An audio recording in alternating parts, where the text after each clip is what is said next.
Hannah Brown. Chris McLeish, here we are, the Christmas special. Merry Christmas time. Woohoo. Can you believe that it's Christmas? Because personally, I feel like we're still in like April. Yeah, no, I have just been sitting making my summer plans. So the fact that we are now heading into Christmas is very confusing. Exactly. In my mind, I've still got a potential holiday at the end of this year, but that's so not a thing. Yeah, you've only got a week left. Where did that time go? And I've spent most of it comfort eating. I'll be perfectly honest. Yeah, yeah. I feel like I have done a fair bit of that as well. And I'll tell you, I have not done the exercise to compensate. No. I mean, I'm quite proud of myself that I did couch to 5k and could run a 5k, but when I was at the gym last week, I couldn't run any more than 15 minutes, and that was problematic. Don't worry about it. That's fun. 2021, that's the year for reaching our physical peak. Exactly. It'll be fine. I do remember reading the horrific fact that apparently your body is at its physical prime at 24. Well. And it's all downhill after that because your body starts to, from then on, not regenerate quite so well. And as someone who was not particularly fit at 24, being a little skinny little thing that I was, it was quite discouraging. That is quite discouraging because I only turned 25 this year, so thank you for that. No problem. I love to spread a bit of Christmas joy. Exactly. So I'm going to end up next year. It's going to be the year of sore knees and aching muscles, and I mean I'm halfway there anyway because that pretty much sums up my year. Well, I feel quite lucky that I don't have any of those aches and pains quite yet. I'm not. I'm only 29. You're a mere child. Yeah, but I'm still relatively supple. Just not quite so firm as I was when I was 24, which is because of this whole lockdown thing. Yes, I feel like we're all a little bit softer around the edges now. Yeah. More like a marshmallow than a gingerbread man. Oh, what a lovely comparison. Thank you so much. Although keeping it festive. I need to tell you about a fantastic horror film that I watched the other night. Please do. I will. So it was actually out last Christmas and I never got the chance to see it because obviously we would have been working our little socks off. Yes, well that's the thing that's really strange about this year is that we're not working our little socks off. And my socks are very much on. Your Good. That's nice to know. They should be. Yeah. But yeah, I never got a chance to see it, and lots of people kept talking about how like disturbing it was and how good it was. And would you like to know what film it is? Yes, please. It's the film adaptation of Cats. Oh no. Oh no. That's the one horror film I haven't watched. Chris McLeish, I have never been so perturbed by a film in my entire life. It was terrifying. I have read a fair number of articles about it, and so I feel like I have a pretty solid understanding of how that film has translated itself onto the screen. And it hasn't encouraged me to watch it, but if ever I'm feeling really blue, I think it would be the kind of thing that might perk me right up. Oh my God, it was. I don't know whose idea it was to have CGI fur, but I personally feel that person should be executed. Okay, that's extreme, but I'm on board. Because, right, okay, controversial opinion coming up, guys. And I'm nothing if not want to give to the people, and I am known for my controversial-ish opinions. But I don't mind Cats as a musical, right? I don't mind it. I think it's because remember how they filmed the stage show in the 90s? Mm-hmm. And it was so there's the professional, which was incredible, which is so good. It has one hell of a cast, and cast anagram of cats. It is indeed. Well done. And I think some of the music's great. And so because I watched the film a lot as a child, the recording of the show, And also it was one of the first musicals that I saw in the theatre. So I do quite like it. And a lot of people say it doesn't have any plot. But there is a very faint plot line throughout it, right? Mm-hmm. Quite a muddled plot line. But I mean, I think the other thing is that it's not trying to conceal the fact that it is just essentially just a long list of introductions to various cats living around this town. It basically is that. So when I say town, is it London? I think so. In the film, it's London. So I think no one was ever to be under the illusion that it was meant to have a big plot. In the Cats film, they tried to give it plot. And that was probably its first mistake. Yeah. Why would you do that? It was just... I just had a recovered memory of how much I used to love the Garfield movie. Complete side note. It had a plot, and it was about a cat. Movie. It did have a plot. It also had a dog in it. Also had Jennifer Love Hewitt. Always a win. Get it done. Always a win. What a lovely turn of phrase. Yeah, thank you. I am yet to watch The Cats, and I'm not sure that I will, and I don't think you're selling it to me. I don't think you're trying to sell it to me. I'm not trying to sell it to you because it genuinely, in a way, was very, very disturbing. The costumes in the stage show implied cats, but you could tell it was still a human. Yes. And you could see every lump and bump of that human. Precisely. But in the film, it's like they've thought, okay, we'll CGI it and it'll look really realistic. But then it just screws with your head because you're like, it's a human CGI'd as a cat, but with the wrong anatomy. And it's just, it's very confusing and it's very disturbing. I've also heard there's the scene where Judi Dench does a quick check of the back, if you know what I mean.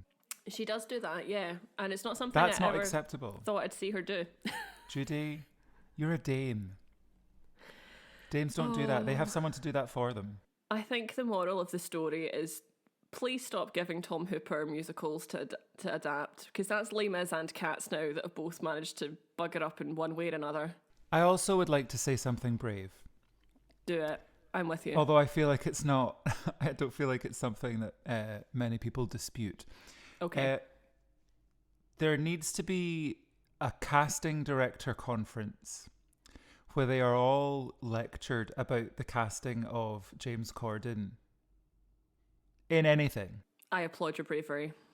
He slips himself into any movie he can and is normally not good. I agree. Have you seen The Prom? I have not seen The Prom, but I have read many an article on The Prom. I will tell you this. Okay. The Prom was actually excellent. Okay. James Corden was trash. Literal trash. So it obviously brings up the conversation of should straight men be cast as gay men and all that kind of stuff. I personally don't really mind if a straight person plays a gay person plays a straight person, because I personally wouldn't want to be stopped from playing a character because the character's straight. Yep. I don't think that would be fair. So I wouldn't say the same about straight men playing gay men. But if that gay character has a particular kind of story arc or a particular level of flamboyance, it becomes so offensive for a straight man to play it that way, I think. Because they're feeding into a stereotype which a lot of people in the LGBTQ community try to combat a little bit, because a lot of us are not like that. I agree. And it's not that we would be ashamed to be like that. It's just we want to be just ordinary human beings. Yeah. And he plays it so not overly camp. He's not as camp as he could be, but he's obviously chosen like 3 gestures, and those 3 gestures to him equal a gay person. And then he's got to do quite deep emotive scenes that are all to do with the struggles of being gay, of being rejected by your family and all that kind of stuff. And that's the kind of storyline that I think it would have been better to have cast a gay person, because that is a struggle that straight people won't understand. Yeah. And yes, it's called acting, But for a gay person to be able to to play that on screen and to represent that truthfully would have been great. But instead they cast James Corden, who hammed his way through it and was so... his performance was just really shallow. Yeah. And I am disappointed that that was a casting decision. Well... But Meryl Streep... oh, Lord, she is so good. We love Meryl Streep in this house. It's no secret that I want to have a Meryl Streep podcast. She's a fantastic human being, and I love her dearly. Love her. She's so... She is so good. She should just be in everything. Well, she kind of is, but... she should be in everything as multiple characters. Exactly. A whole film of just her. I would love that. That'd be good. So, you know how our friend, the Magical Hat? Yes. Well, she has spat us out a Christmas-themed question this week. As if by magic. As if by magic, she has spat us out. Santa must be responsible. I know, right? Couldn't be any other person. But she be a temperamental queen. And so it is a question that could create quite a lot of divisive opinions. I'm intrigued. You're intrigued. I'm slightly scared. You wouldn't think it from what the question is, but when we actually get into like the thick of it, maybe it might like throw up. So, you know how we have like a sort of standard canon of Christmas films? Mm-hmm. Right. So this week's question is, what film should be considered a Christmas film that's not in the present canon, and what film shouldn't that already is in the Christmas canon? How fascinating. Currently, I think there might be a stampede going on upstairs because I just heard a lot of very strange noises. So if you can hear that on the podcast, must apologise. Maybe they're playing Jumanji upstairs. Do you want me to go first? Because I do have opinions. Yes, you go first because it might inspire. Okay, so the one that I think should be considered a Christmas film, and I don't think it formally is, it kind of is associated with Christmas, but it's not a film that's like watched repeatedly at Christmas. And to me, one that should be considered in our canon is The Lion, the Witch and the Wardrobe, because it features a lot of snow. Mm-hmm. Father Christmas at one point, spoiler alert. Yeah. Although if you haven't seen Narnia, what is wrong with you? Sorry, but come on, it's a classic. Yeah, you've had all this time. Exactly. What are you? You're 43 years old? Get it together.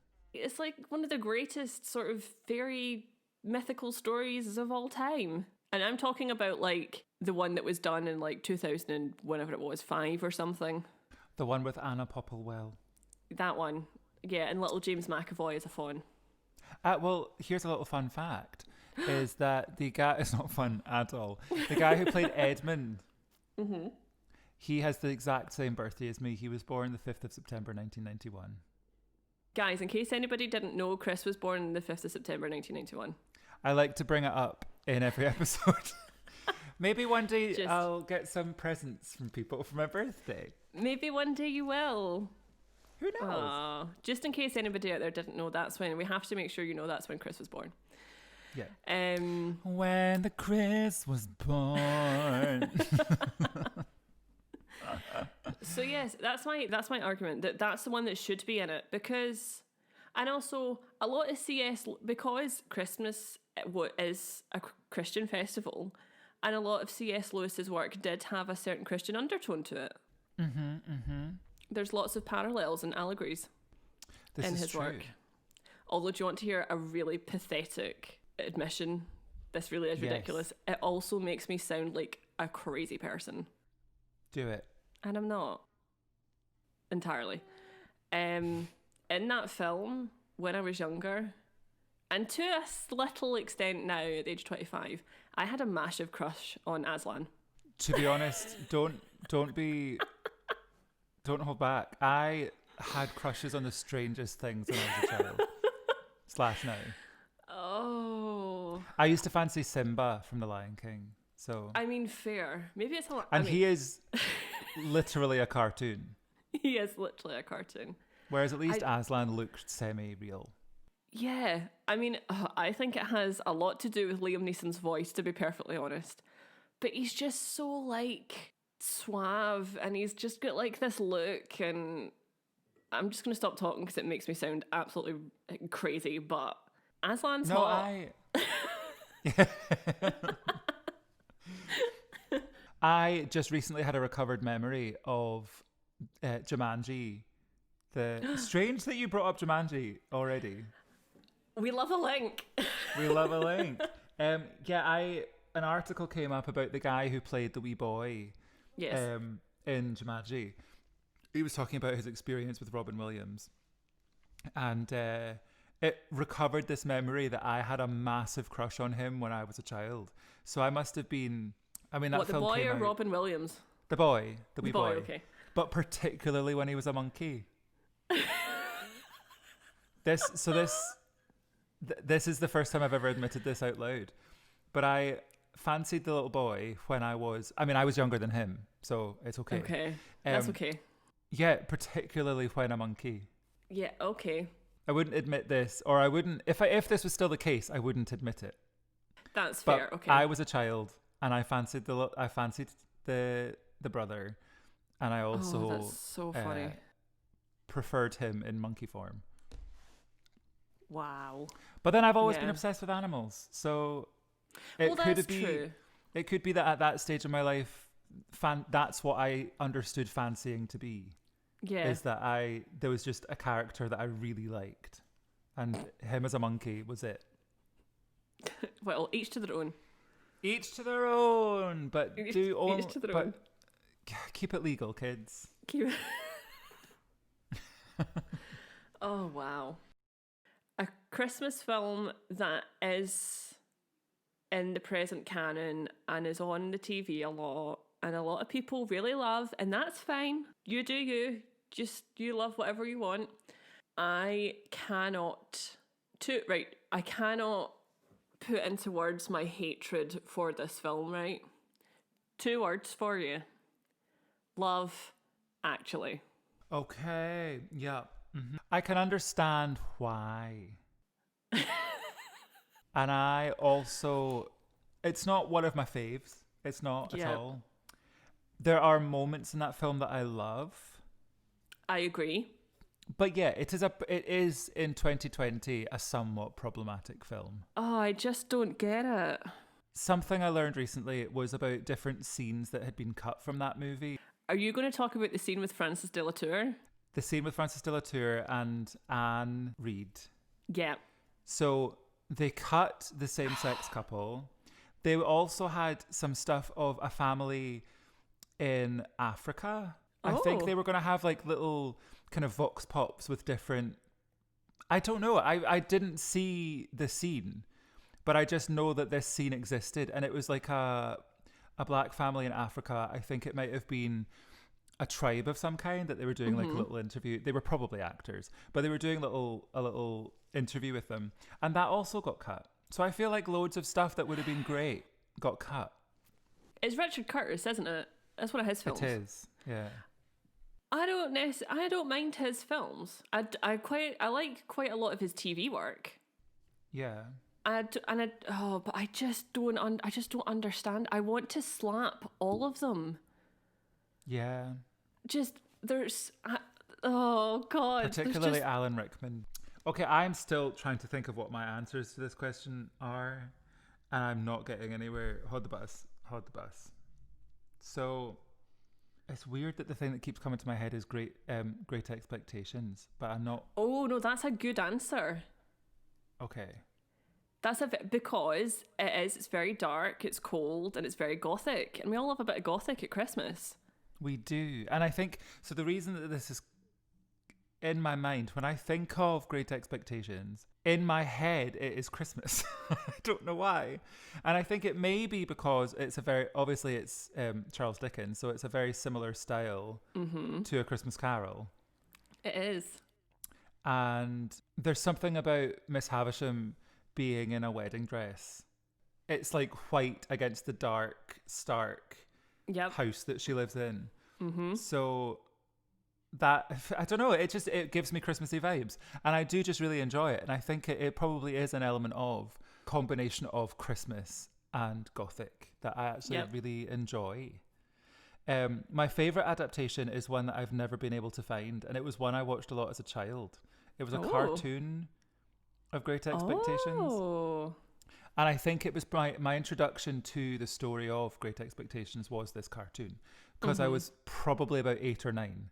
So it had to be in the form of a cartoon for me to be like, oh, this is nice. Because if it was anything other than that, I probably wouldn't have been able to get on board. Yeah. But whenever there's been some kind of interesting adaptation since, I've always really enjoyed it. Apart from the one with Gwyneth Paltrow.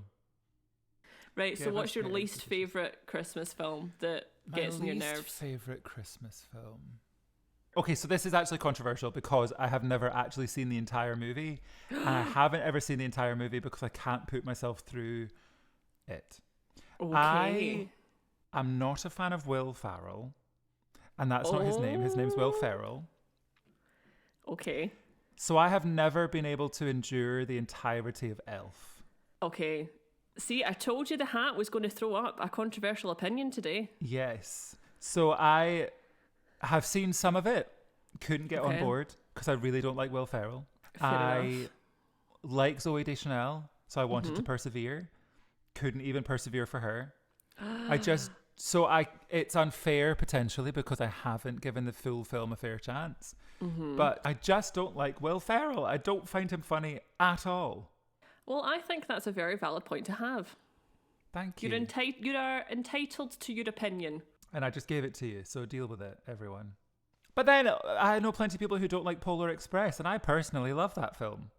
Another film with dodgy CGI. Dodgy CGI, but it's a great story.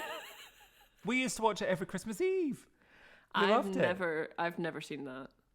It's so terrible, but great. It's honestly so good. And the song in the closing credits is Josh Groban, who is literally like my voice dream. Like the voice that I want to have is Josh Groban's voice. Fair. He does have a good voice. So we are saying that The Lion, the Witch and the Wardrobe and Great Expectations should be considered Christmas films in the present canon, and that we feel that Love Actually and Elf are less good options. They should get the boot. Well, I've actually had the opportunity to watch more Christmas films this year because we've not been at work. That's a gift in itself. In a strange kind of way, because normally right now we probably would be hitting crazy time now. Things would be mental, and it's usually at this point I'd be like, I've only got 5 more shows until a day off, 5 more shows until a day off. Yeah. I feel you. God. Yeah. So it has been very odd. Next year I hope that I'm in a panto, because I've not been in a panto in 3 years. And that's upsetting. Well, that makes a very good segue to my story and to a question I actually want to ask you. Excellent. So you're going first. Should we get started in some stories? Okay. Fire away. So, okay, it's not exactly Gothic, quote unquote, but it involves theatre, which are creepy places. So... You're not wrong. I'm going to be talking about the wonderful world of Scottish Panto. Ta-da! Oh, no, you're not. Oh, I was slow on that. Oh. Dang it. Oh, you were so close. So, yeah, because we have mused upon it a few times now. And I just thought it'd be quite interesting to talk about where it came from, because it's something that is such a staple now in our country.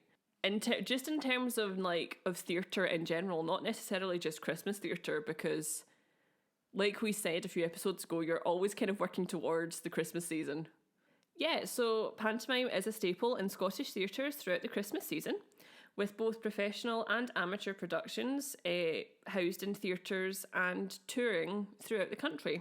Arguably, more often than not, it will be the first introduction to theatre as both a form and as an experience for young children. Because I always feel like it's probably one of the first things you'll get taken to see, because it's like the most accessible form of theatre, I would argue. Yeah, definitely. And if your family is not the kind of family that would take you to the theatre, chances are your school at some point would take you to some kind of local panto. Exactly. So it's like, it's probably definitely the gateway for a lot of like people to like get into this industry. And for some, it actually might be the only time in the year they ever set foot in a theatre. Yeah. Is for a panto, which we still love because we still love to see you. I feel we get a lot of people telling us that it's the only thing they get to do at the theatre every year. Which is very nice, and why it's very sad that we don't actually have it this year. But I wanted to ask you, and I'm asking this because I am genuinely quite fascinated and like interested. But as an actor who has worked in panto and has played like lead in panto, see, as an actor, do you approach panto as an art form differently to say to like doing a musical? Yeah, I would say yeah. I think you enter it knowing that a huge chunk of the rehearsal process is going to be you just exploring where the comedy is going to be. Mm-hmm. You can almost treat panto more like a farce, type show than a kind of traditional musical, I think. Mm-hmm. I know that my experience is whenever I've done panto, the rehearsal room is always so relaxed and so it's quite a freeing show to work on because you are literally there trying to make everyone else in the room laugh, and you're just there trying to be as fun, having as much fun as possible. I mean, the Beauty and the Beast, when I was the Beast in that was one of the lead panto roles that I had. So I was kind of playing a kind of a straight kind of character. I was the straight man for everyone else's nonsense. Yeah. But even then, I was still able to have so much fun. And during the rehearsal, even during the production, when we were actually up and running, it's the kind of show where you have the freedom. If you think of something funny, just do it. Yeah. And when things went wrong, it was also hilarious. The audience loved it. It very rarely went wrong, but it did occasionally. But panto is one of these things that you feel so free. Mm-hmm. That's one of the things that I love about it so much. Yeah. Is that traditional plays and musicals, you might be slightly more restricted in how much play you get to actually do, how much playing around you get to do. Mm-hmm. So yeah, I think you do definitely approach it slightly differently. Yeah. And I am just generally quite fascinated because I've never actually asked you about this before, because I am super interested in panto, like, as an art form, and would absolutely love to be involved in one. And I've never actually spoken to you about this. But so because this came up in conversation, I thought this is the perfect opportunity to just ask Chris questions that I want to know. And like, how would you say, so see when you're like on stage, and obviously you've got like the audience interaction and stuff like that, how does that like feel knowing that you're used to having the audience sit in silence for 2 hours and then suddenly they're like noisy? It's quite strange, but you are able to kind of, there's a combination of you shut that off, you kind of can turn your blinkers onto it, but also for when you need to, but then you just kind of embrace it. You go into panto knowing that it's the kind of show where it's going to be mostly families, mostly kids, and they will be screaming their heads off and getting involved. When they do that kind of screaming and shouting and stuff, it's the validation you want from panto, because you know that they're engaged and that they want to get involved. Yeah. So, but then again, being the Beast, I'm just using the Beast as an example because it's a good example. It's a great example. I didn't personally have to do an awful lot of actual audience interaction, but I would be on stage while it was happening with other people. Yeah, it's a challenge. Yeah. It's definitely a challenge, but you just have to get on board with it. And then as soon as you do, it is so much fun. Honestly, like, I love panto so much. I love that. Yeah. Because I've always been just very interested because it is effectively just like a big musical. The audience is essentially another character in the panto. Oh, I know. You just view, you kind of go on stage with the view that the audience is someone that you are going to have to interact with and play with as much as you are the actors that you're on stage with. Which I suppose in a way is quite nice because it means you get like a more immediate reaction, and I suppose as an actor you can like feed off that energy as well. No, it's nice. It's so much fun. I've done one panto in quite a small venue where we were actually so close to the audience, and I think it just felt like a big game, like a big fun game that we were all playing. It was really cool. I loved it. It's so good. Well, thank you for that. I was just being nosy. I love it. So, where did it come from, Panto? Where did it go? Where did it go? Where did it come from? Panto-eyed Joe. Never mind. You tried. I did. You tried. So pantomime's origins date back to the 16th century, would you believe? That's a long running. Long time ago. And its parent theatrical form is that of Commedia dell'arte. I love Commedia dell'arte. It's so good. It's so fun. So if anyone isn't familiar with this form of theatre, a now slightly dead form of, well, kind of, form of theatre, here it is. So, Commedia dell'arte was an early form of professional theatre in Italy. Troupes of actors would tour to villages and towns to perform their work. Each story would feature various plot lines, including jealousy, love, relationships, and desire. Plot lines could also interpolate current affairs at the time in whichever city or town the troupe happened to be performing in. So, in a way, you can kind of see the parallels with like present panto, because a lot of like panto writers, particularly in Scotland, really do draw from like both colloquialisms and like current affairs in the country. So local jokes get local work. Excellent phrase. That's an excellent saying. There you go. Thank you. And may I just interject really quickly? Of course you can. When mi madre and I went to Venice last September, yes, we happened to be in Venice when there was a production of a Commedia dell'arte play. That's going so on cool. In one of the oldest theatres in Venice.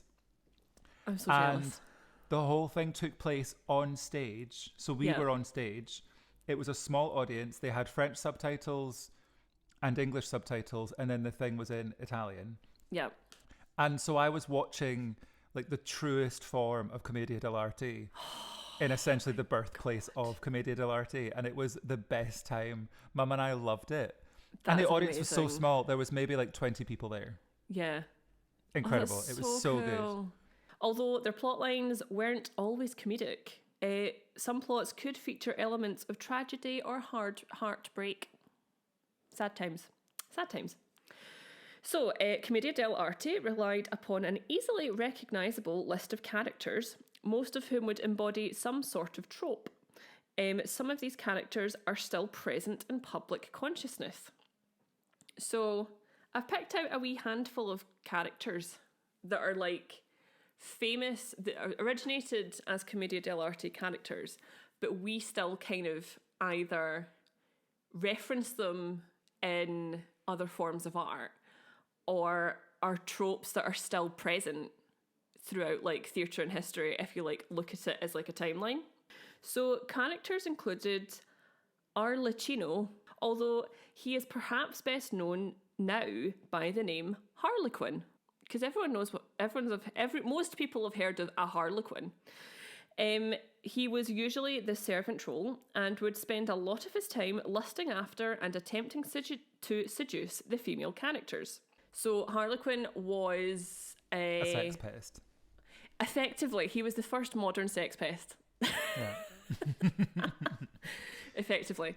And his costume was generally very colourful, and the most like commonly thought of costume is the sort of coloured diamond sort of jumpsuit with the collar.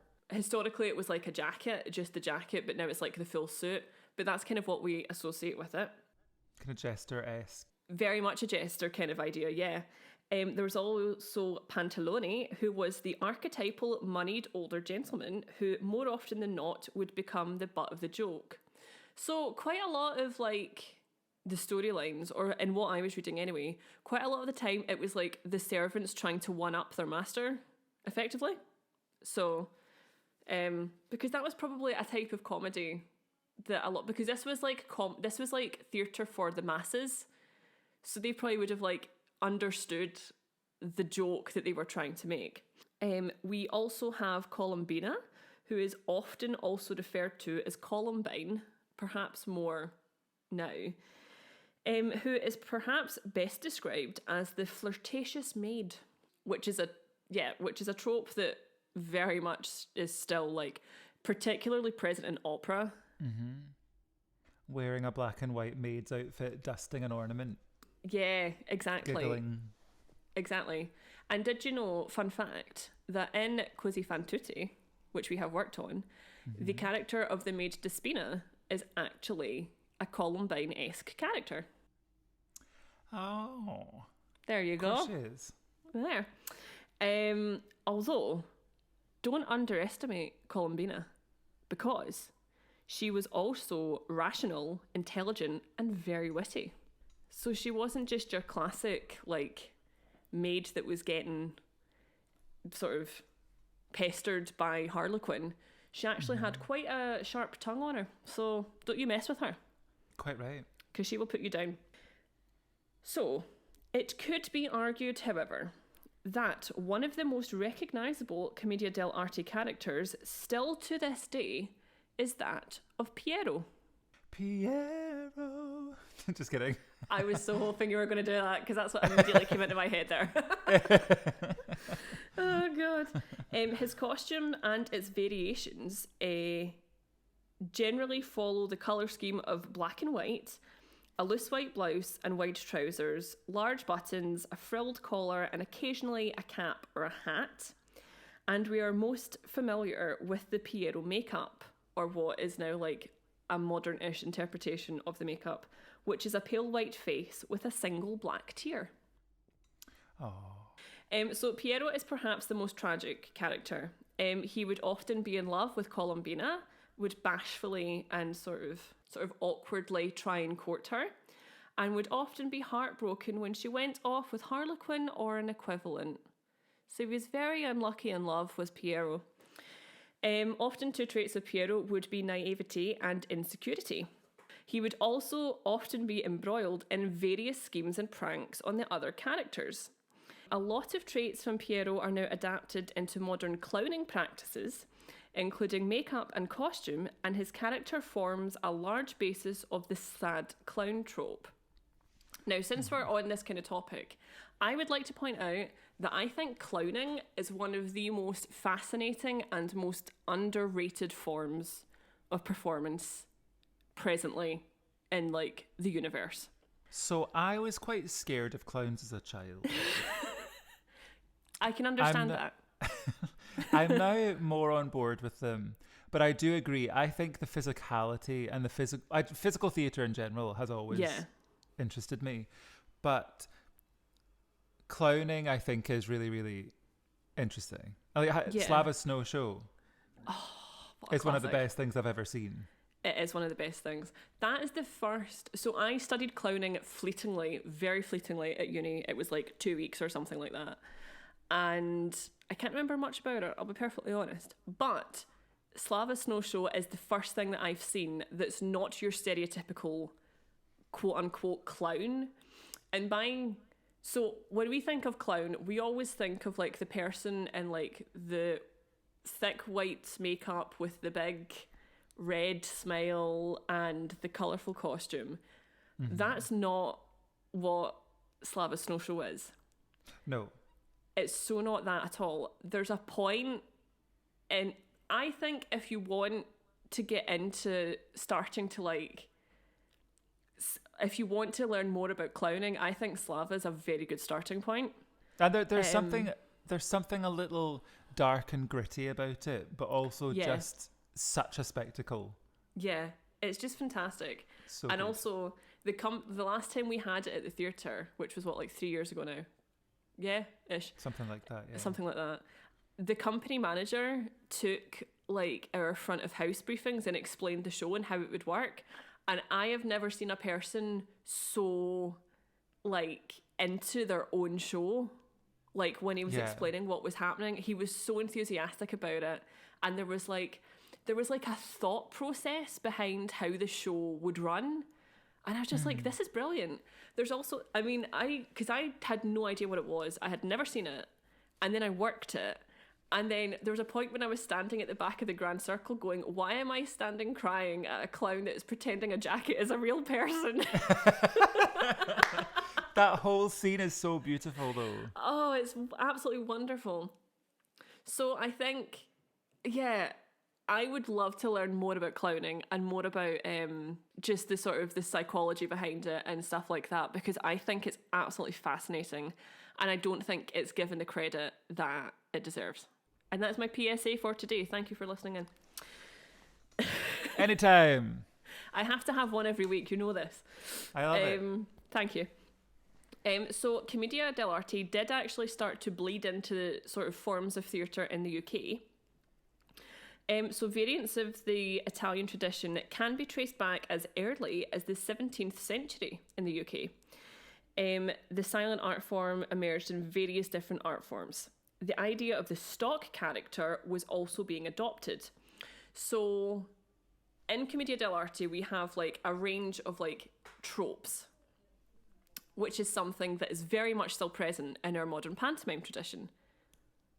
Mm-hmm. Like, you've got your hero, you've got like your damsel in distress. That's the most un-PC title I can think for that character, but it's the one that's the most accurate most of the time. You're kind of like princess or whatever. And then you have your idiot character. Then you have, which I have thoughts on. Yeah. And then you have the mother character. So there's tropes that date back as far as that we now still rely upon in order to perform panto. Would you like to know a fun fact about Commedia dell'arte? Of course I do. Would you like a fun fact? When have I ever refused one of your fun facts? I mean, I will be very upset the day you do. It'll never happen, that's how. Oh, thanks. So, an item used to enhance the comedy within the silent art was that of a slapstick. Oh. Yeah. I see where this is going. Yeah, so it was two pieces of wood that when struck made a sharp slapping noise. So it would often be used, I think, if I remember correctly, it would be used by Harlequin quite a lot. And it was basically to enhance the physical comedy that was done. So most of the time it would be like hit against another character. It's cited as one of the earliest theatrical special effects, and it's where the phrase slapstick comedy is believed to have emerged from. That makes sense. There you go, a wee bit of historical theatre facts for you today. Because that's what we're all here for. In the first third of the 19th century, a harlequinade was common Christmas and New Year entertainment for children. Characters would either be drawn from or based upon the Commedia dell'arte tradition. The plots would feature star-crossed lovers and those out to thwart them, and would often feature a fairy godmother type character, and would involve both a transformation scene and a lengthy chase scene. Love a lengthy chase. We love a lengthy chase. With a lot of our present traditions, such as telling ghost stories at Christmas, the Victorians were at the forefront of the modern panto tradition. So we do kind of have the Victorians to thank that we still get employed doing this. Yep, thank you, Victorians. Thank you for that. So, into our modern pantomime traditions. So, it is from the Victorian tradition that the present one is based. A move was made away from the form of Commedia dell'arte, and instead pantomimes began to be adapted from popular children's stories. So the kind of idea is that which is still to an extent today, is that audiences would go in already knowing the story. Therefore, writers and actors didn't have to adhere strictly to the storyline, basically. Okay. Which is something that is very prevalent in today's tradition. Yeah. Authors works included and adapted were Charles Perrault, Hans Christian Andersen, who, fun fact, you know how we love a link? Hans Christian Andersen actually fell in love with soprano Jenny Lind. Hashtag justice for Jenny Lind. Jenny Lind. We love you. He wrote his poem The Nightingale about her, which is believed to have inspired her nickname, the Swedish Nightingale. Seems legit. Other writers included Joseph Jacobs and the Brothers Grimm. Generally, there is a given repertoire of stories for British pantomimes. Popular titles include Cinderella, Sleeping Beauty, Aladdin, albeit that a questionable title now, Jack and the Beanstalk, Mother Goose, Snow White, Beauty and the Beast, and Dick Whittington. So very much it's like these stories will be on rotation, effectively, for most companies. So pantomime now follows a general form, and it will, albeit loosely, follow the same plot of the story on which it's based on. This is just in case anybody doesn't actually know what a pantomime is. Just saying. This is why I'm giving this information. Although various alterations are added in or interpolated throughout in order to afford more time to pantomime tropes, such as audience participation or the chase scene, which is involved in Commedia dell'arte, so it's kind of like a direct link. The plot of the pantomime is often solved by deus ex machina. Have you ever heard of this phrase? I have heard of deus ex machina. Excellent. Couldn't tell you what it means. Good, because that is what I'm going to do right now. Woohoo! It's a term which is borrowed from Greek theatre, it literally meaning God from the machine. It refers to the Grecian theatre device where a god, quote unquote, an actor, Sounds about right. to resolve the conflict via either crane or trap door. Ancient Greek theatre is basically where it is where it comes from. There you go. Yeah. In terms of pantomime casting, two major roles in traditional pantomime that are cast not as one would expect is both the principal boy and the dame. Traditionally, the prince/hero, etc., would be a trouser role, meaning it would actually be played by a woman. And this actually dates back. Some companies still do this, and it actually, in kind of like mainstream theatre, quote unquote, I don't like that word, but it's the only word I can think. Commercial theatre maybe is a better word. It's not adhered to now, but it was like as late as like the late 80s, early 90s. It was still like a thing. As I said, this style of casting is beginning to fall out of fashion.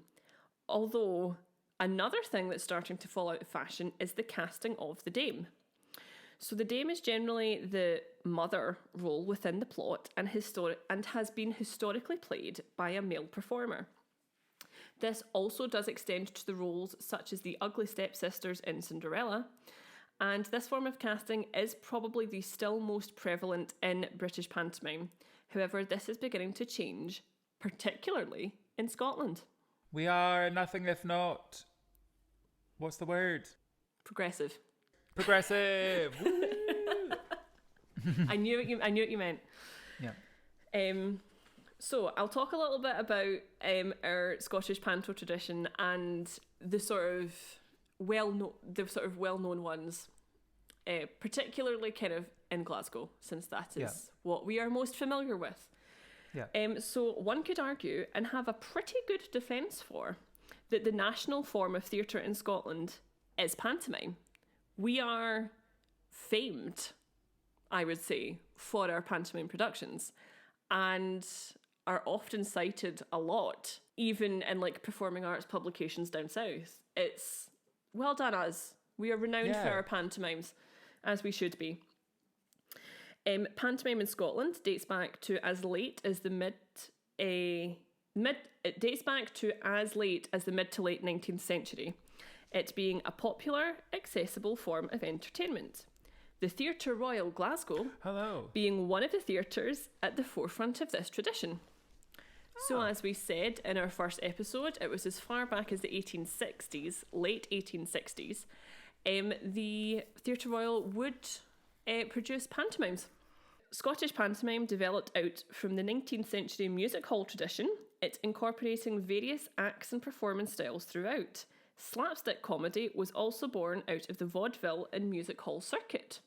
So there you go. There you go. A bit of vaudeville. We love that. But it is as far back as the 1870s where star casting comes into play. No, this is not something I really approve of. Do you have opinions on star casting, Chris? Well, I'm not considered a star, so it makes getting cast really difficult. I understand what you mean.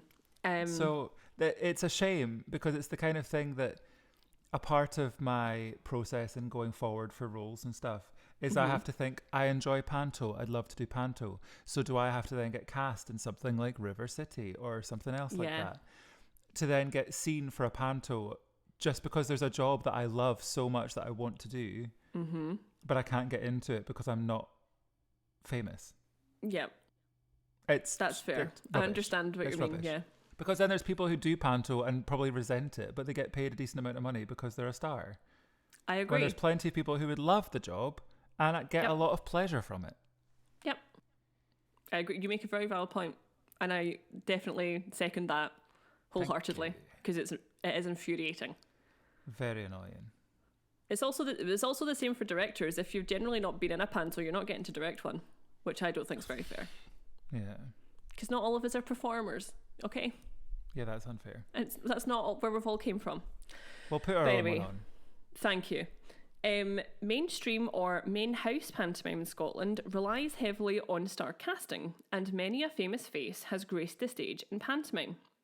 So there's a kind of given list of actors who were famous in Scotland kind of throughout the mid to late 20th century and into the 21st century that are historically associated with Panto and doing Panto like well.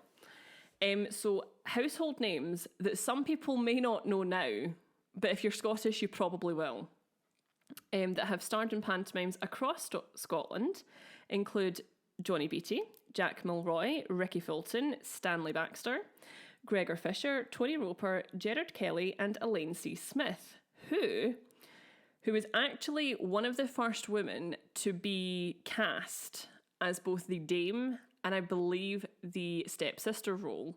And this casting was actually considered subversive at the time. Also a bit of a kick in the teeth for Elaine. But often theatres that house large-scale shows will have regulars that perform in Panto every year. Because it's no lie that a lot of theatres do rely on staging a pantomime to keep them comfortably afloat financially for the next year. Which is fine, because it is something that you are going to get your most sellout nights of. Let's be honest here. Yeah, true. It's understandable. Some major venues in Glasgow that house pantomimes include the SEC Armadillo, the Pavilion Theatre, the Tron Theatre, the Citizens Theatre, and of course, our own King's. Chris, what was the first panto you worked at the King's? Peter Pan. How was that for you? It was good, but I had not long since started working at the theatre at that point. And I think I saw that panto probably about 27 times. So it does drive you insane. And I wasn't working on bar yet at that point, I don't think. Yep. So I was doing front of house every day, and I became very familiar with that show. And but I think Peter Pan is one of the few panto stories that gets used that I personally don't get fully on board with. That's I don't feel Peter Pan doesn't really work as a panto for me personally, but can I ask why? I'm just interested. I don't disagree. I'm intrigued. I just feel. I mean, I'm a big Peter fan. I really enjoy Peter Pan. Is what I'm trying to say. That could have gone one way or another there. It really could have gone wrong. So I loved the Disney cartoon when I was a kid. One of my favorites. I used to play Peter Pan by myself because I had a costume, a Peter Pan costume, and I used to pretend to be all the characters, and I would act out Peter Pan on my own. I love that. I remember once pretending to be Tiger Lily, and I had in my head tied myself to a chair, and I just sat there waiting for Peter Pan to rescue me, but I was also Peter Pan. Oh. So It was quite complicated, but multi-rolling is something I've become quite adapted to. Like I'm quite good at it now. You are very good at it. Thank you so much. And yeah, I also then loved the live action movie. Had a big crush on Jeremy Sumpter. Can we just appreciate Jason Isaacs as Captain Hook in that adaptation of Peter Pan? Phenomenal. Holy as, Mother as God. Captain Hook. Yeah. But I was, as a 14-year-old, 15-year-old, I was a big fan of Jeremy Sumpter as Peter Pan. Oh, I mean, fair. I can understand. Yeah, I can understand the obsession with Peter Pan.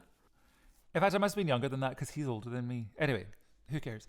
Big fan of the original material, like as in J.M. Barrie, not not the cartoon, the Disney cartoon. Yeah. And I just don't feel like pantos of Peter Pan do the story justice. That's really all it is. That's totally fair enough. And yeah, I don't think it's another one where you have Tiger Lily thrown in and she's never played by a Native American. Yeah, that's a very good point. Because this is Scotland and we don't really have Native Americans here. We don't. So that's yeah, it's just one of those things. It's just one of those.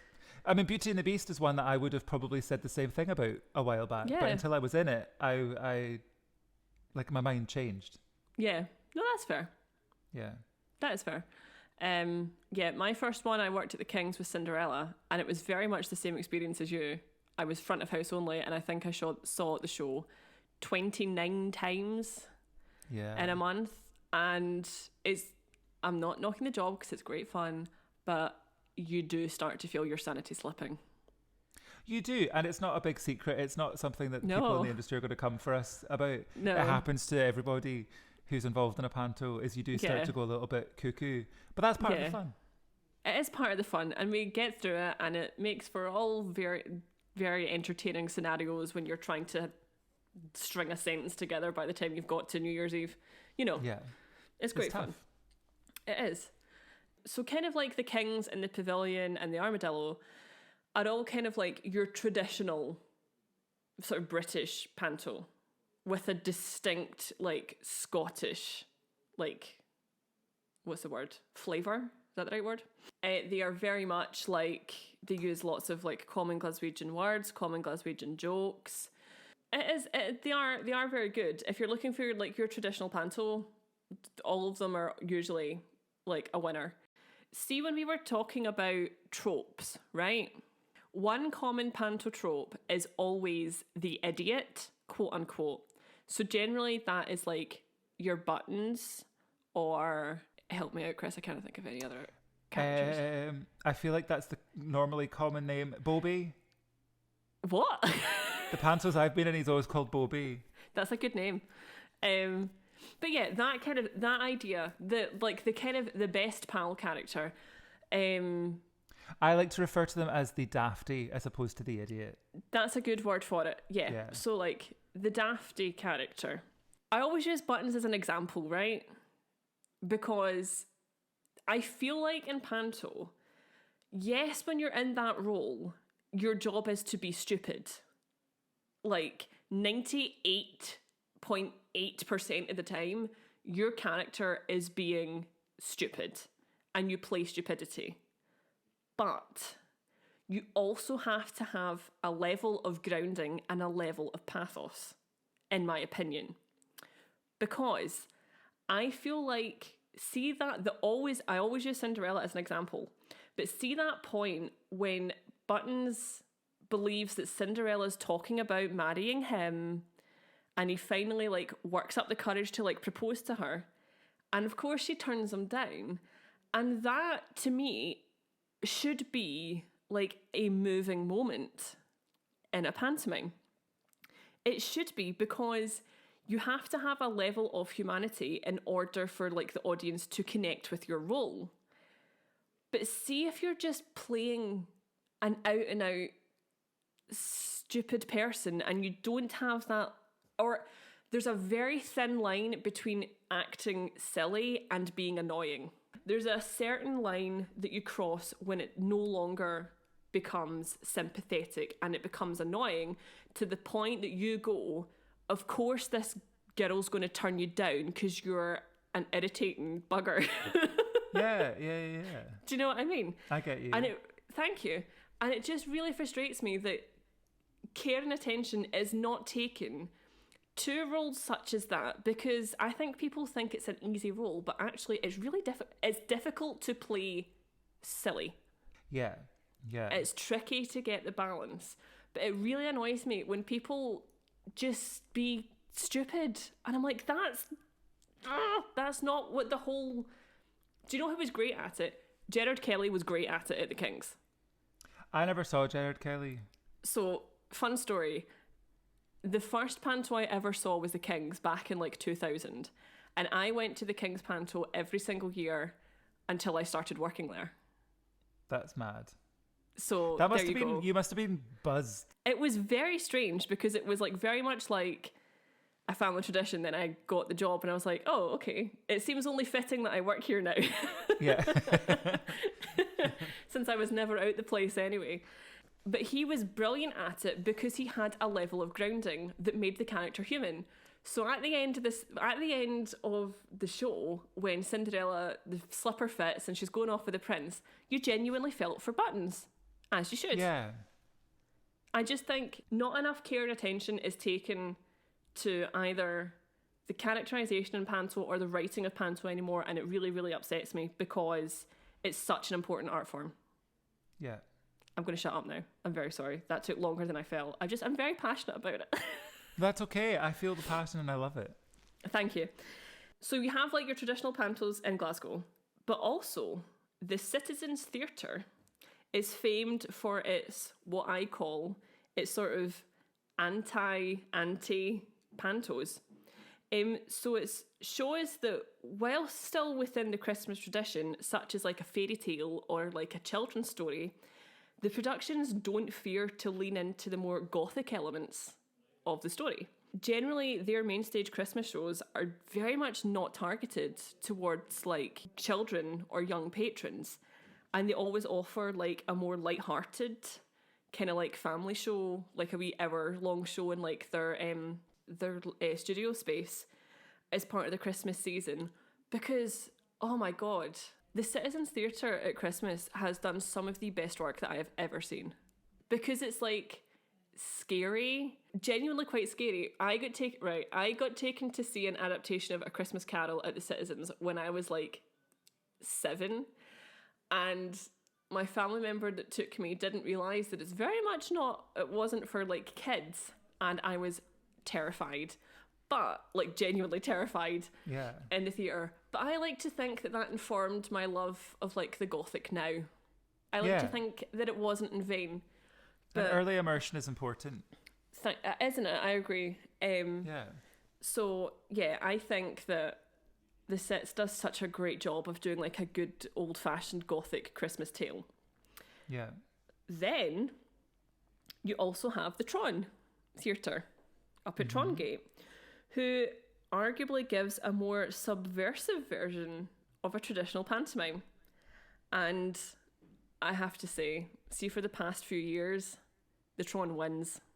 See, if you're gonna do a panto contest in Glasgow, the Tron has won every year for like the past 6 years or something like that. In recent years, it has challenged gender norms and gender stereotypes. It has included same sex or same gender couples multiple times now, and that's often how the story ends. And it has also utilised all female casts, which is a rarity. And this is all whilst maintaining a very strictly Glaswegian voice and sense of humour. And I would say it's very much pantomime for like a modern era, because it's still like traditional, but it includes things that perhaps aren't the most represented and put it into a family show, which is what you should be doing. We should be doing that. Normalising the stuff that has not been normal for long enough. Basically. So I think the Tron Panto is absolutely brilliant, and that we should all go the next time it opens. Whatever that will be. I'll be in it. Also, a really fun sideline story, which it comes to mind every now and then. There was a day where, beginning or just after the ballroom scene, Belle's in her big massive yellow dress, and I was in my like floor length velvet robe with like fur edging and stuff. It's like beautiful cloak. I was obsessed with it. And my big massive hairpiece, like out here. And then I was on a wheelie chair and I wheeled backwards and I fell backwards and I got stuck. And so I was in my massive costume with gloves on. I had my cloak was stuck underneath the chair. My hair was stuck underneath the chair, and the only person there to help me was Belle, and she was in a big, massive ball gown, and so she had to like scramble to try and help me up, and the two of us could not stop laughing because I couldn't get up, like I was just stuck, and we were due on stage in like 30 seconds, and the two of us were like wrestling with each other trying to get me off the floor. It was so funny. Oh, that's hysterical. Cracks me up. That's a part of the fun of Panto, falling over. That's part of the fun. That's also moral of the story. Don't mess about on a wheelie chair. Don't mess about. I wasn't even messing about. I was just wheeling backwards. I just wanted to move closer to my mirror. And it was just so funny. We could not stop laughing. Oh, it was so funny. Oh, anyways. Sorry, God. That just came back to me. Anyway, so that is the wonderful world of Scottish Panto. Yay! Yay! That took way longer than I was intending. I do apologise. It's all good. I just have a lot of feelings on current Panto traditions that I feel that need either adapting a little bit or need thought about. But what is going on out there? There's a man coming to fix the washing machine, and I'm wondering if that's possibly him. But yeah, I have a lot of feelings on the present Panto tradition because I feel some are lagging behind with the times, basically. But we're doing quite well in Scotland. We are doing quite well in Scotland, and we take pride in our pantomimes as we should because it is a valid form of theatre. It is, and I do also think that this is probably the perfect thing to have spoken about today because for so many people in the UK, Panto is one of the things. I'm a massive traditionalist, so it's one of the things that people will have as a tradition in their family. Exactly. And the thing that's making Christmas not feel like Christmas the most is the lack of tradition this year. Yeah, that's a good way of looking at it, actually. Yeah, it's hard to feel festive when the things you've done for years are literally impossible. Yeah, I agree. But we have to make the most of it. We have to make the most of it, and a huge part of Christmas is that it brings families together who don't necessarily see each other very often. But actually what's been going on for the past however many months now, in the long run, will probably bring families closer together once everything starts to go back to normal. My hope is that out of all of this chaos comes an appreciation for family and an appreciation for friends that people normally feel at Christmas. Yeah. But just on a more regular basis. So people can celebrate with their friends and their family when they're allowed. And I think when things start to go back to normal, generally an appreciation for the time with other people will be much, much more tangible. The appreciation will be more tangible. Yeah, because I think it's something that a lot of us definitely took for granted until this all kicked off. And suddenly you are cut off from people that you are used to seeing or would like to see, or it's a tricky time, but let's hope that this time next year everyone's back at a panto. And hey, we might be working on it.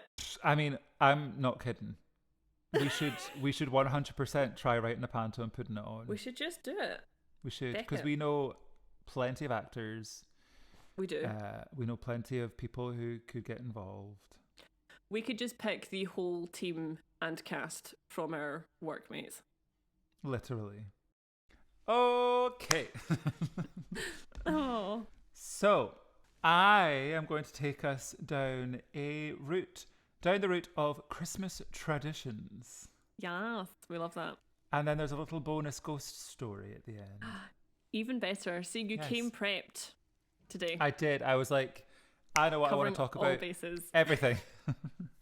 So, let's just get started. There are plenty of things that you can find yourself to do during Christmas in Scotland. My personal favourite, which I've missed out on this year, is the markets in Edinburgh and Glasgow. Yeah. Nothing makes me feel more Christmassy than walking around some little log cabins with people selling their wares. Makes me feel very Yes. festive.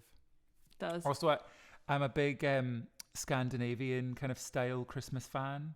So I Okay. love wooden decorations, things painted little red colours. Great, love it. It's my kind of jam. So markets, miss them a lot.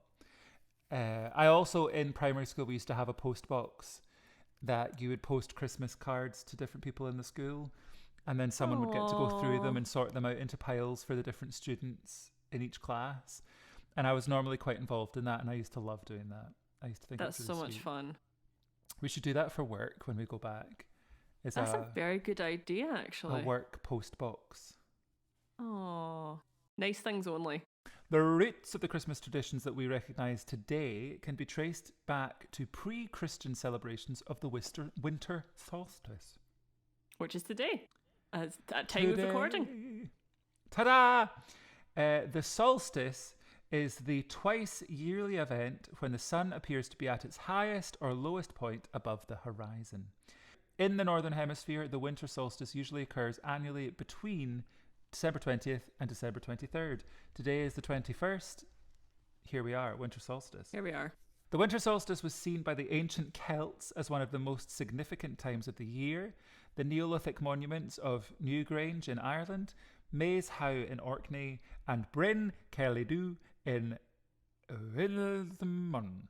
That's a Welsh word. Won't attempt to pronounce it correctly. Thank you very much. No idea. It'd be tricky. Bryn Cellidu, I thought sounded pretty okay. I think that sounds right. It did sound good. You're fine. Yeah, thank you very much. But I'm not going to attempt a word that has almost no vowels. Wales? All of these Neolithic monuments are examples of burial chambers scattered throughout the Celtic nations, constructed to capture the full impact of sun's rays during the solstices. It says. Druids, the priestly class in ancient Celtic society, celebrated the festival of Alban Arthuin, also known as Yule, at the time of the winter solstice. It was on this day that they ceremonially gathered mistletoe from oak trees, and it was a practice described in the writings of Roman historian Pliny the Elder. So that kind of stuff's been going on for a long time. Whether or not they used to have a winch under the mistletoe at that point doesn't say. But who knows? Maybe they did. Good Scottish word. Oh, aye. The name Christmas is obviously from Mass of Christ. Mass, Christmas. So it's got nothing to do with you then? Not a thing. It's not actually Christy Mass. Oh. Yeah, so I always, for years, thought it was about me and my tea math. Tea. It's when I used to throw a really big tea party. The actual date of the birth of Jesus is not given in the Bible, but the spread of Christianity during the first millennium was aided by the new religion adapting to the ceremonies and traditions of the existing religions. Ah, yes. Yes. At times, the early Christians also adopted existing deities to ease the transition from old beliefs to new ones, which an example of this is Brigid, the Celtic fertility goddess, who became, to Christians, Saint Brigid. Excellent. Yes. When celebrating Christmas, the traditional trappings that go with this festive season have roots that go far back into Celtic history. The mistletoe gathered by the Druids for its magical and health-giving properties, the Yule log burnt by the Celts to counter the darkness of midwinter when they thought the sun when they thought the sun stood still for 12 days, and to bring good luck. The holly and the ivy were evergreens that Celts saw as important to keep evil spirits at bay, and the tree decorated with symbols of solar objects and gifts to Celtic gods and goddesses. So the loads of that stuff that we still do now is from old Celtic tradition. I love that. Yeah, pre-Christmas. Yeah. But did you know that Christmas was banned in Scotland for pretty much 400 years? That's a very long time, and no, very I did long not know time. that. I'm not even at 400 years old yet, and I already feel like You're I've been alive for a not. very long time.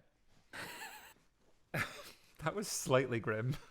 That was very dark. I do apologise. Was that Gothic? A wee bit.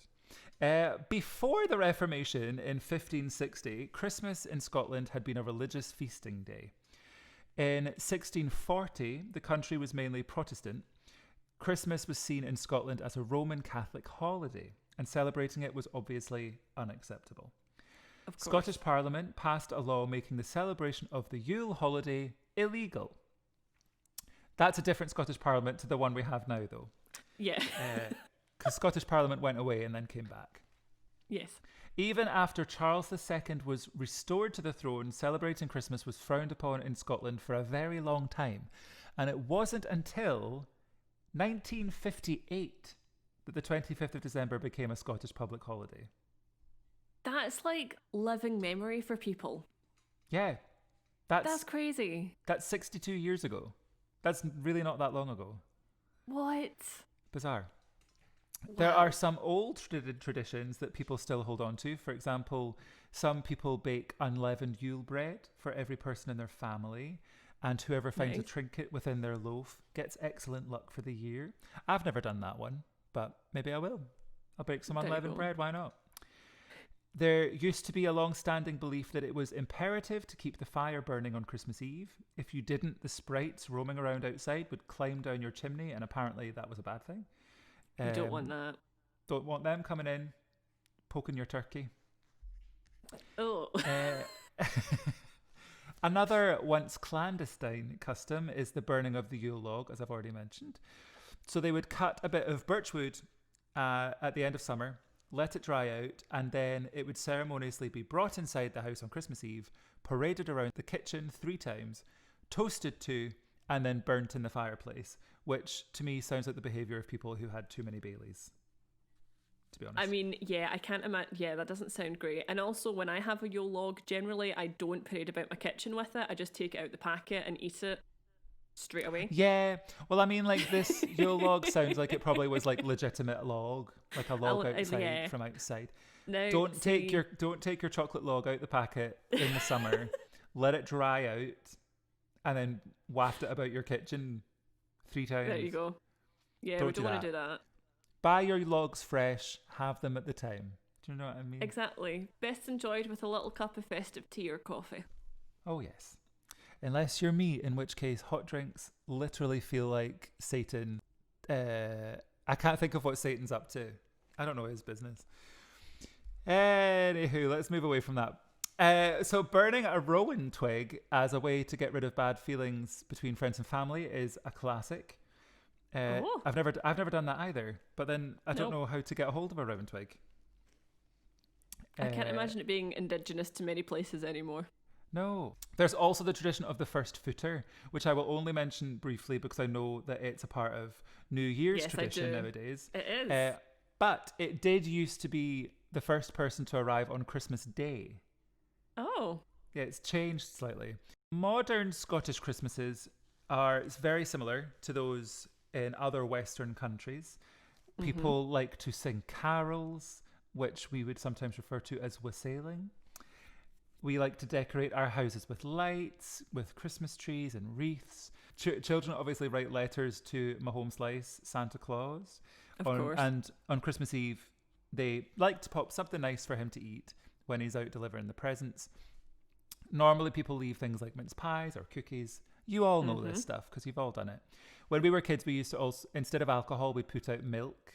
Some people put out like a wee dram, but we'd put milk out. We put out milk as well. Because you don't want Santa driving the sleigh half cut. That could be quite dangerous. Not. No, I don't want to get friggin' Billy Bob's football from down the road if Santa can't get the presents right. I've got no interest.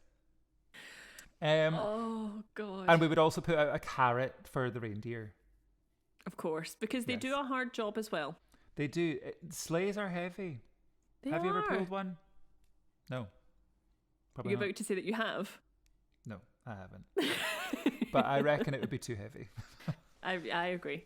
Also, I found out that in Scotland, traditionally, back in the day, Santa wouldn't come on Christmas Eve. Santa would come on New Year's Day. Oh, but we eventually caught up with the times and went with what everyone else was doing, which is probably just as well because it saved Santa a second trip. Oh, that's very 'cause true, yes. saves on the cost of fuel.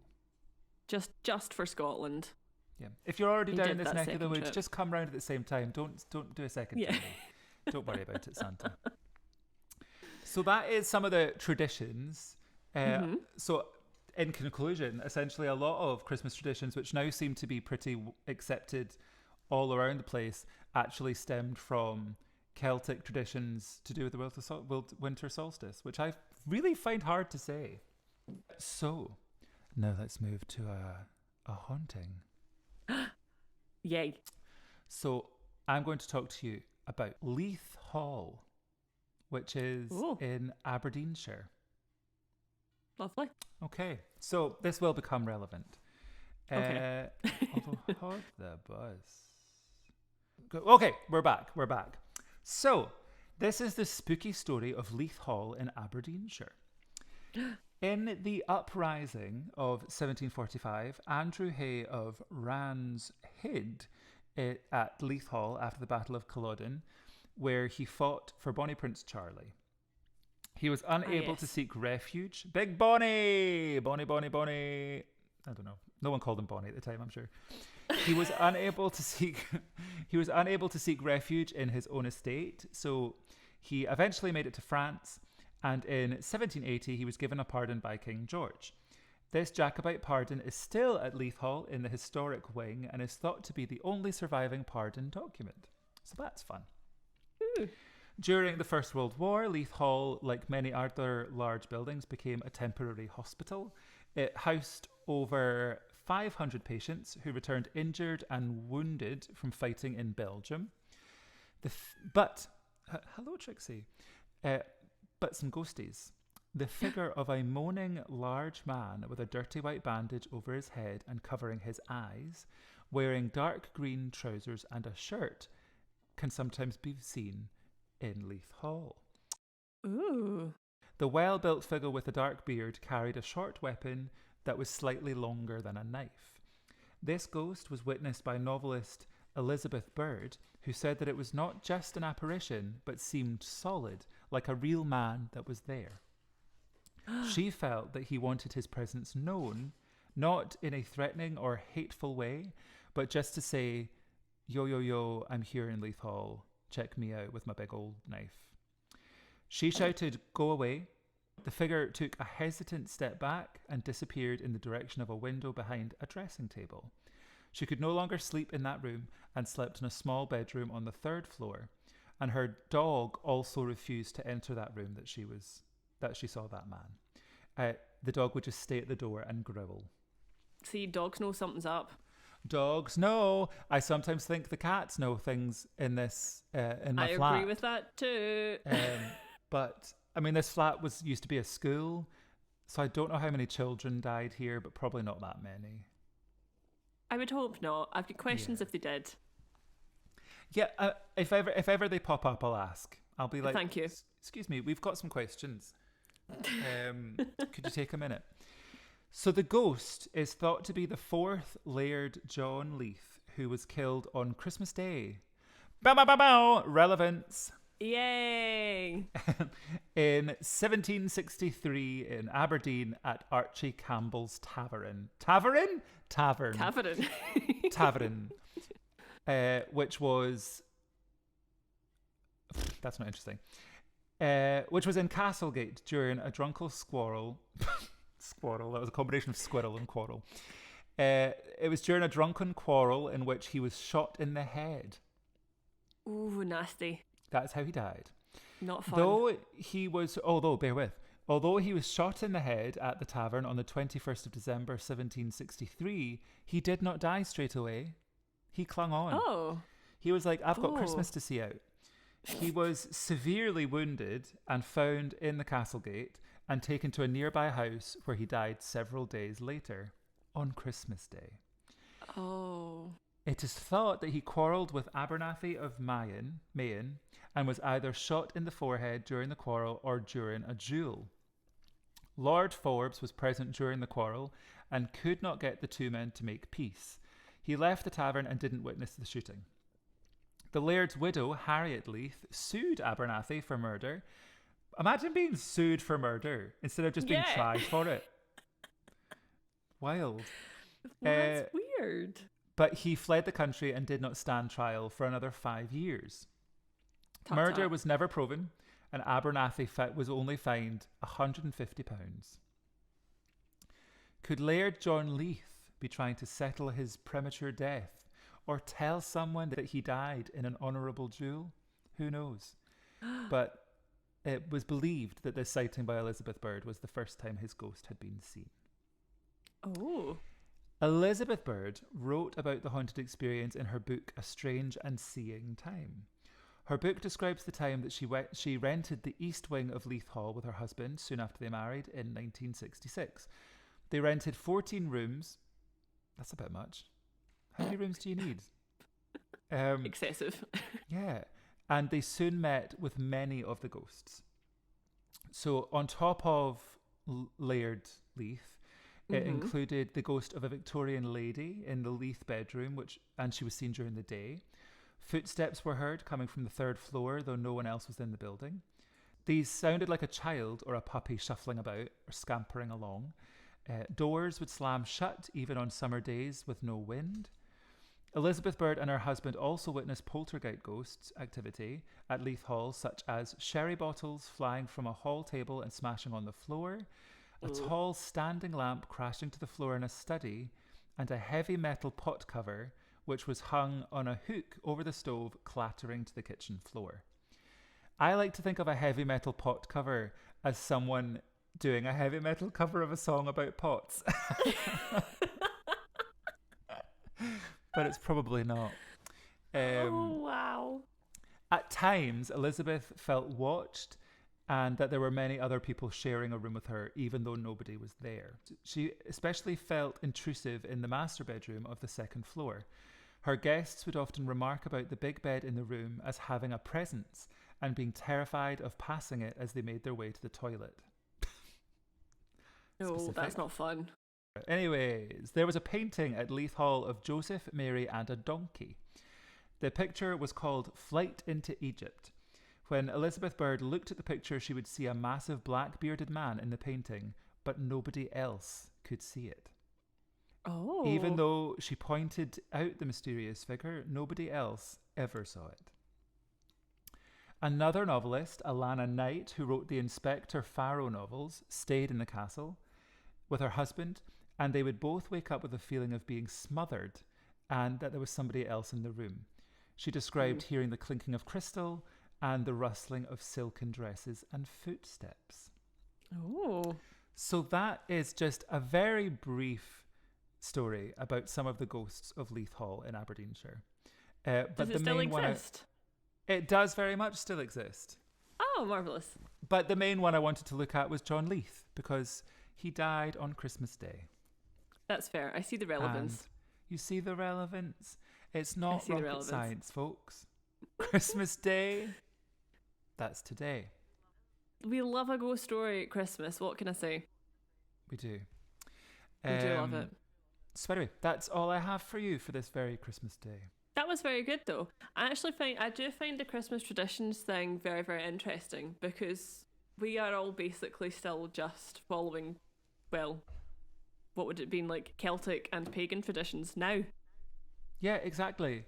But the fact that they're so well spread. Things like decorating a Christmas tree, or I'm sure there were other countries that had similar traditions as well, so it's probably not just stemmed from just us. But the fact that there are so many elements of Christmas that how we celebrate Christmas now, that was celebrated for the winter solstice in Celtic culture times. It's surprising that those traditions have lasted so long and that they are so far spread. I find that very, very interesting. And of course, so you just gave us even extra by just whacking in a wee ghost story there. I always have to find a way of bringing in a murder or a ghost. And I managed to bring in both. You did. That was like the double whammy. But then I thought, when I was doing research about the death of John Leith, there wasn't an awful lot. Because essentially it was just as simple as he was shot in the head and then a couple of days later died. But the thing that I find really strange about this research, it doesn't actually say that he was wounded and then taken to Leith House. It's just said taken to a nearby house, which makes no sense because this is a story about Leith House. Yeah, that's very odd. Well, when you told the story, I presumed you meant he got taken back to the house. I just thought that while I was researching him, and there wasn't an awful lot about him, I would just look to see if there was any other ghosts rumoured at the house. So that's why they also featured. It sounds like a pretty haunted place. Yeah. I mean, I'm a fan. I'm a big fan. You are a big fan. Although remember last week's episode how I was talking about how superstitious I am and scared of things I am? Yeah. Do you want to know another thing that scares me? Yes. Is poltergeist activity. Okay. Yeah. Because now I do believe in ghosts, and personally the thought of it doesn't bother me. I'm not frightened of that. But just to me, poltergeists, people always think like, oh, poltergeists are like ghosts that just like want to like have fun and mess about. And I'm like, no. To me, they seem, some of them might just be a little bit malevolent. And the fact that they can chuck stuff about is a little bit off-putting. Thank you for joining us for your very, very first Christmas episode. Hooray! Woohoo! As always, pop onto the Instagram, pop onto the Facebook at A Wee Bit Gothic to see all the photos that are relevant to the stories from today, and to like, to subscribe, to rate, all those lovely things that will help boost us a little bit and reach more people with our spooky stories. Exactly. Yes. And also, we very much hope that you enjoyed Hannah's story on Tuesday. Ah, yes. And yours is upcoming. My story will be up on the coming Tuesday before the New Year's episode. So, which I'm very excited to hear, because I've not heard it yet. Neither have I. No, I have selected my story, and I'm very, very excited about it. I think it's a good one. And so hopefully you look forward to that on Tuesday. Merry Christmas, one and all. Merry Christmas, every one of us. What's the quote? Is it what you said? No. What are you trying to do, the Christmas Carol on? Yeah, Tiny Tim. God blesses everyone. God blesses everyone. Hope you have a very, very lovely Christmas, whatever you end up doing. And hopefully you're not missing out on what you were hoping to do because of all the things that are going on in the world. But if you don't get to celebrate Christmas with the people you want to, just look forward to when you can celebrate it with them. Who cares if Christmas has to happen in April? That's totally acceptable. Just look forward to the time where you can spend time with the people that you want to spend time with. Exactly. Was that Gothic? A wee bit.